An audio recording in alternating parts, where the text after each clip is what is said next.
Hello guys. Ayan, dito po tayo ngayon sa Korean Barbecue Grill na napakasarap po dito. Tumayo pa po tayo dito na napakahabang biyahe para lang matikman tong kanilang barbecue, Korean barbecue. Ayan po. At medyo marami na po tayo nakuha ngayon at yan na, lulutuin na natin. Ito po yung unang batch natin. Yan, meron po dito nga spicy soup. At kung ano-anong mga meatables. Meron din pa tayong maraming karni at meron tayong squid. Yan. Napakasarap po nitong grill barbecue na to. At meron din tayong pork. Pandalawang kuha na po natin to. At ito na po yung kanyang mga choices. Kung anong gusto nyong karne dito. Marami pong pamimilian dito. Ayan o, napakarami. At ito na po, meron din po silang kaunting sushi.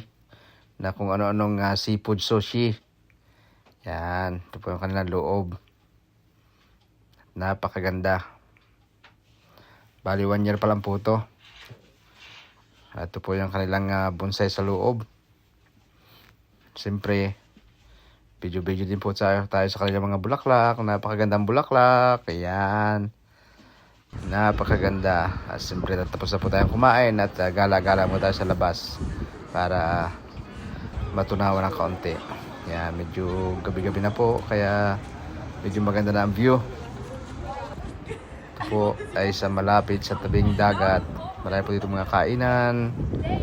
At pasyalan. O yan o. Napakaganda ng view dito, lalo po sa pag-summer. Napakaganda dito. Kita niya, kahit saan ako pumunta, malapit sa karagatan. Malapit lang po kami dito sa mga karagatan at kabundukan. Yan, meron din po dito tourist boat. Yan, dito po sila nag-tourist o nag-hikap-hikap. At yan po, medyo madaming tao na po dito kasi medyo maganda na po ang init dito sa amin. Yan, napakarami na magiinom sa taas. Ganyan po mga puti dito pag uminit, labasan. Yan ha. O yan, picture muna. 1, 2, 3, click. Siyempre hindi mawala ang ating kape-kape. Have a nice day. Thank you very much for watching. Bye.